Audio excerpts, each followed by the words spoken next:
What's up, guys? So this week we are pre-recorded. The reason is I'm doing a camp in Czech Republic. So again, we will actually post some clips from there, from the camp and from the travels, but it's hard, especially in some schools, the acoustics are not that great. So it's preferred to do it here so that way we can have the highest quality in video and audio. Crash is dressed all in gold because he's heading to Virginia for a new job, pursuing the gold of his dreams. Yes. Yeah, we wish him the best, and we're gonna miss him. Don't cry. I might. So, guys, we have a very important concept to tackle today. Again, as you know, we're gonna try to cover as much as possible on YouTube, and then we're gonna go on the app. So, the topic is, when you learn Brazilian Jiu-Jitsu, one of the warm-up things you do is is a tuck and roll, right? Which is really important when you're getting thrown.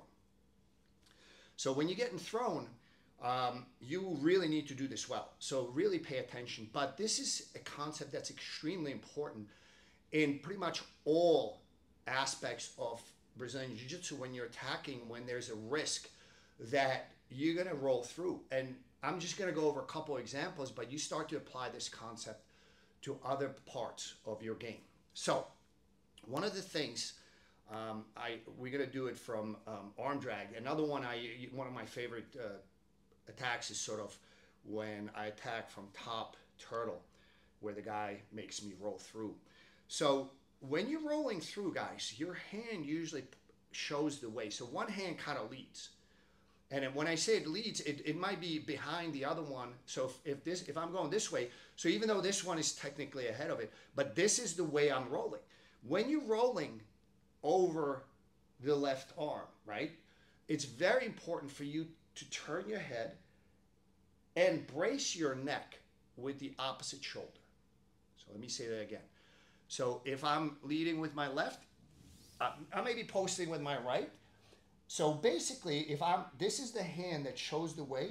So I'm going to turn my head to the opposite shoulder and bring the shoulder close. The reason for that is when you're doing these rolls, a lot of times as you're going through the battle, the guy changes your trajectory. So if I'm leading with this hand and brace like this, and my head hits the ground, so instead of me really rolling over my shoulders, my head hits the ground, there's all this space between my shoulder and my head, which you have the possibility of involuntary neck adjustment. Let's call it that. And the next day, people say, hey, Joe, how you doing? You're turning like this. So this is very common. So again, pay attention to this. This applies to a lot of different areas of your game. So what we're going to do is look at it in a practical application. Okay. So again, you can post. Sometimes you just roll, but whichever hand. So if this hand points the way, this is how I'm bracing, right? So I want to always roll on my shoulders as opposed to my neck. Again, with jiu-jitsu, sometimes as you kind of rolling, it's hard for you to apply that sort of exact trajectory that you set upon, because the guy suddenly starts to move the wrong way, and you need to sort of make sure that that's okay. So let's look at it. Do we have any questions, Aaliyah? Just kidding, guys. Keep it on your toes. So one of the things I like to do is an arm drag, right? From here, we've covered this, right? I have a couple of possibilities. One is the guy folds, but a lot of times he doesn't. If he stays here, I'm going to do a rolling back take. Now, I'm going to put my shoulder forward, and because it's my right hand that leads the way, I turn to my left shoulder and bring up my left shoulder so that way, even if my head hits the ground, it's braced. So, again, generally, you may not get a perfect brace, but at least the best brace you can get. let's turn around a little bit. So let's do it from different angles. Yeah, so as I drag, and now there's a lot of possibilities. Most jiu-jitsu guys, when you get here, most of them will fold. Basically, they just accept the sweep and go to guard because right now I'm threatening their back. But if you just stay, sometimes guys stay because what they're looking for you to do is heist to the far hip, and that's when they move. So basically, they kind of wait for you to make that big movement. When you make the big movement, they move at the same time, creating a scramble, which if they do this well, they basically escape. But if they pause here, I'm going to go for rolling back take. Oh, look at Crash. He's already doing the same concept. I'm going to help you like this. So basically, I'm rolling over my right shoulder, so my right hand leads the way. So as I roll, I basically look towards my left shoulder and bring my left shoulder. So that way, no matter what the trajectory is, I wind up in a... Here, we're going to have some battles for grips, but this is probably high probability I'm going to finish. Okay? So now let's look at what happens. Let's stay in the same position.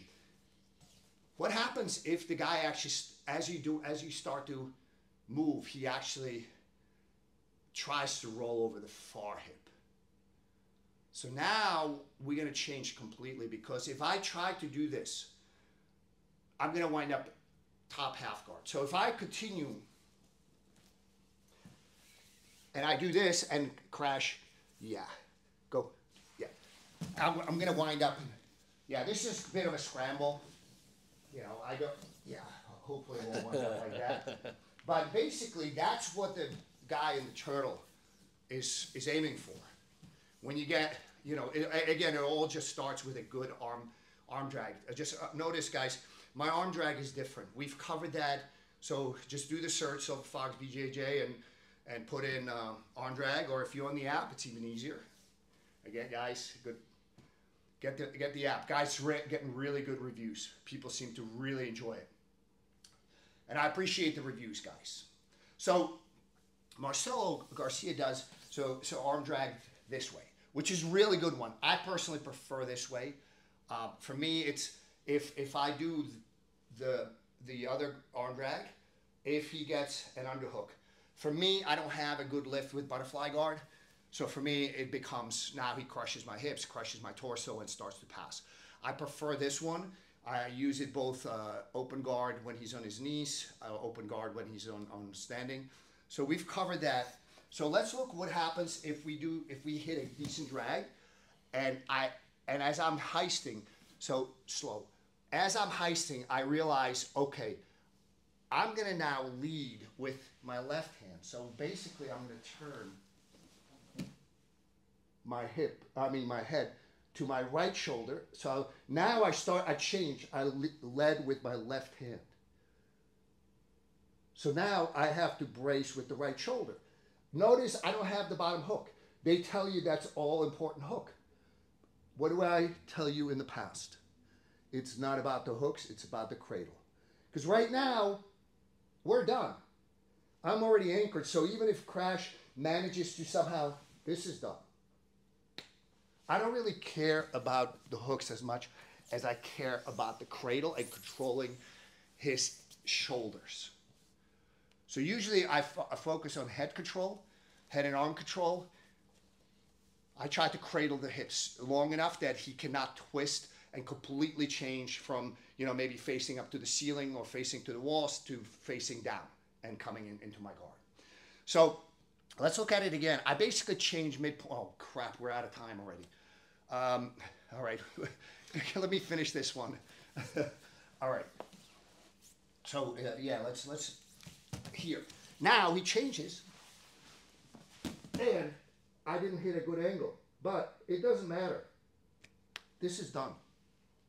This is done. Why? Because I focused on bracing my shoulder, my neck with my shoulder, and I basically switched. If I actually continued with the original right hand constriction, chances are he would have escaped.